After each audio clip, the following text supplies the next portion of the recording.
Yang selanjutnya terkait dengan klausul penggunaan dana desa untuk BLT Desa, Bapak-Bapak Ibu.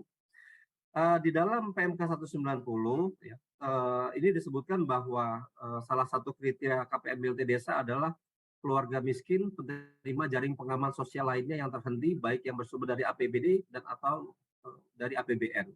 Nah, makna dari ketentuan pasal 190 ini, Bapak Ibu sekalian, ini bahwa KPM BLT Desa itu dia tidak boleh duplikasi dengan bansos yang diberikan oleh pemerintah pusat atau dari pemerintah daerah. Nah, di dalam PMK 128 ini sudah kita revisi, Bapak Ibu sekalian, kita perbaiki ya. Jadi dinamikanya itu begini. Di tahun 2022 ini ya, pemerintah itu banyak sekali program yang menjadi prioritas. Kita ambil contoh yang paling prioritas yang sudah menjadi program Bapak Presiden dan Bapak Wakil Presiden adalah untuk penanganan kemiskinan ekstrim. Nah, kemudian juga kemarin pemerintah juga sudah mengumumkan adanya kebijakan kenaikan harga BBM. Itu pun pemerintah concern dengan cara membantu atau memberikan bantalan-bantalan berupa bantuan sosial kepada masyarakatnya. Bapak Ibu sekalian dengar kemarin ada BLT BBM. Bahkan pemerintah daerah itu juga didorong untuk menyediakan minimal 2% dari DTU di triwulan terakhir untuk dijadikan sebagai bansos yang diberikan kepada masyarakat yang ada di daerah masing-masing. Nah, tentunya Bapak Ibu sekalian, agar program pemerintah juga bisa berjalan dengan baik, dan BLT Desa juga bisa berjalan dengan baik, maka ketentuan di pasal 33 PMK 190, khusus mengenai kriteria KPM BLT Desa, ini kita revisi atau kita perbaiki.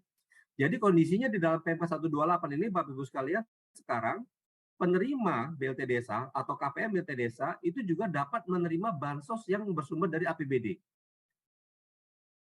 Jadi nanti Bapak-bapak, Ibu-ibu dari pemerintah daerah, apabila pemerintah daerah kita akan memberikan bansos kepada masyarakat ya, dalam konteks tadi misalnya dalam untuk kemiskinan ekstrim misalnya ya, kemudian juga untuk bantalan bansos BBM karena kenaikan harga BBM misalnya, itu sudah dimungkinkan.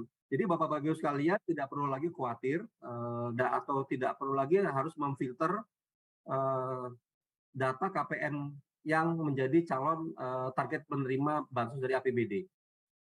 Karena dia sudah boleh beririsan dengan KPM BLT Desa. Biarkan penerima KPM BLT Desa berjalan terus, Bapak-bapak, Ibu-ibu di pemerintah daerah bisa menambahkan bansos lain kepada KPM bersangkutan, tanpa harus kita khawatir nanti menjadi temuan atau menjadi permasalahan di belakang hari. Karena ini sudah diperbolehkan dalam PMK 128. Nah, kemudian yang kedua, ini kondisi-kondisi di mana selama ini selalu menjadi tambahan pekerjaan ya Bapak Ibu ya bagi kita semua nih, terutama teman-teman di DPMD dan juga di Dirjen Perbendaraan ya. Jadi ketika jumlah KPM itu atau KPM yang sudah didata itu ternyata ada yang meninggal dunia, kemudian juga ada yang tidak ditemukan, atau mungkin yang sekarang terjadi itu misalnya duplikasi dengan atau masuk di dalam bansosnya pemerintah gitu ya. Sehingga jumlah KPM itu menjadi harus lebih kecil atau berkurang dibandingkan dengan bulan pertama. Nah, sementara di dalam PMK 190 itu ada aturan mengenai bahwa realisasi KPM BLT Desa tidak boleh lebih kecil dibandingkan dengan jumlah KPM bulan ke-1. Nah, inilah Bapak Ibu sekalian, kemudian kami bersama-sama dengan Dirjen Perbendaraan merumuskan kembali agar ini bisa dilakukan. Artinya ketika ada KPM BLT Desa yang meninggal dunia dan tidak kita temukan penggantinya atau kita tidak bisa mendapatkan penggantinya, maka kepala-kepala desa itu dapat melakukan perekaman melalui pemerintah daerah tentunya, dapat melakukan perekaman realisasi penyerapan atau realisasi pembayaran BLT Desa sesuai dengan BLT Desa telah dibayar kepada KPM. Ya. Tentunya ini disertai dengan penjelasan kenapa jumlah KPM-nya menurun atau berkurang. Jadi ilustrasinya begini Bapak Ibu sekalian, kalau di awal bulan pertama itu kita menetapkan 110 KPM, nah tapi ternyata begitu kita melakukan pembayaran bisa di triwulan kedua, karena sebagian itu sudah masuk ke dalam program bansosnya pemerintah pusat, misalnya katakanlah turun menjadi 100 jumlah KPM kita, maka pemerintah desa atau kepala desa itu dapat tetap membayarkan kepada 100 tadi dan kemudian dapat merekamnya, ya, menyampaikan kepada Pemda dan dapat merekam di Omspan berdasarkan sebesar realisasi yang dibayarkan tadi. Ya. Nah, tentunya nanti harus ada penjelasan. Nah, mungkin teknisnya nanti Pak Irfan bisa lebih mendetailkan bagaimana operasionalisasi mengenai masalah ini. Nah, tentunya Bapak Ibu sekalian, apabila terjadi adanya selisih jumlah KPM yang terdata dengan yang dibayarkan, tentunya itu akan berdampak kepada adanya sisa dana desa untuk BLT yang tidak terpakai. Tadi misalnya kita sudah mengalokasikan 110, tapi ternyata kita bayar hanya 100 KPM-nya ya. Nah, ada selisih 10. 10 itu kalau dikali 300 dikali 12 itu dananya Bapak Ibu sekalian. Dana itu bisa digunakan oleh desa untuk mendanai kegiatan-kegiatan yang di bawah ini. Yang pertama untuk kegiatan pemulihan ekonomi skala desa, kemudian juga untuk bidang kesehatan, atau juga untuk kegiatan yang sifatnya penguatan ketahanan pangan hewani. Nah, jadi tetap kita arahkan Bapak Ibu sekalian untuk 3 hal ini. Karena kembali lagi saya katakan bahwa 3 hal ini adalah 3 kegiatan ini adalah kegiatan-kegiatan yang memang sudah dicanangkan sebagai kegiatan prioritas oleh pemerintah pusat atau oleh pemerintah Indonesia. Selanjutnya,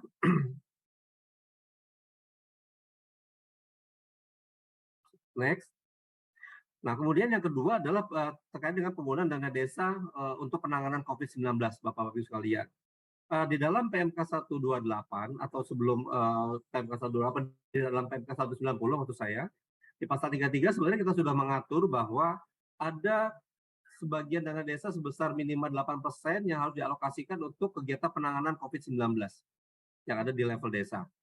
Namun demikian kita melihat sekarang alhamdulillah kondisi COVID kita sudah semakin baik, ya, sehingga ini menyebabkan banyak desa-desa yang tidak bisa menghabiskan, ya, atau tidak bisa menggunakan secara maksimal 8% tadi untuk kegiatan COVID saja, sehingga ada sisa dari 8% untuk COVID itu yang tidak terpakai. Nah, di dalam PMK 190 sebenarnya kita sudah mengatur kemungkinan untuk dilakukan penyesuaian. Namun nampaknya banyak yang belum begitu yakin, ya, untuk bisa melakukan penyesuaian tadi. Nah, kemudian di dalam PMK 128 Bapak Ibu sekalian, kita lakukan penyempurnaan, ya. Kita memberikan penegasan bahwa untuk desa-desa yang memang kondisi COVID-nya itu sangat sudah baik, ya, zona hijau atau PPKM yang level 1, maka sisa dana desa 8% tadi yang untuk penanganan COVID itu bisa dilakukan penyesuaian atau direlokasi untuk kegiatan yang lain. Tetapi kalau di dalam PMK 190 syaratnya adalah ada pernyataan bebas COVID dari Satgas COVID setempat. Nah, untuk supaya lebih memudahkan dan memberikan confidence yang lebih kepada pemerintah desa kita, di dalam PMK 128 kita ubah pernyataan Satgas COVID itu dengan rekomendasi atau surat yang diterbitkan oleh bupati atau wali kota. Bahwa memang desa itu memang sudah oke, kondisi COVID-nya baik, sehingga desa itu sudah bisa melakukan penyesuaian sisa dana desa untuk penanganan COVID-nya untuk kegiatan lainnya. Nah, inilah nanti yang menjadi dasar untuk bisa dilakukan penyesuaian anggaran dukungan penanganan COVID tadi. Bagaimana cara melakukannya? Ini sama dengan kalau kita melakukan perubahan kegiatan Bapak Ibu sekalian. Jadi apabila ada perubahan program penggunaan dana untuk program yang lain, tentunya nanti pemerintah desa harus melakukan sesuai dengan mekanisme yang ada. Apakah itu nanti ada perubahan peraturan kepala desa, atau nanti harus juga melakukan musdes kemudian dilanjutkan dengan revisi APBDes dan lain sebagainya. Tentunya setiap perubahan itu harus dilakukan sesuai dengan mekanisme yang berlaku.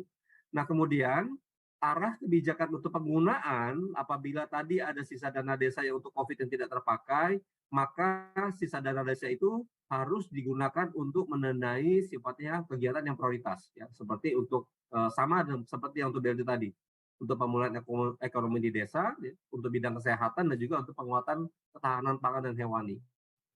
Nah, ini yang terkait dengan penggunaan Bapak Ibu sekalian. Jadi ada penggunaan sisa dana untuk BLT dan juga ada penggunaan sisa dana penyesuaian dari penanganan COVID-19.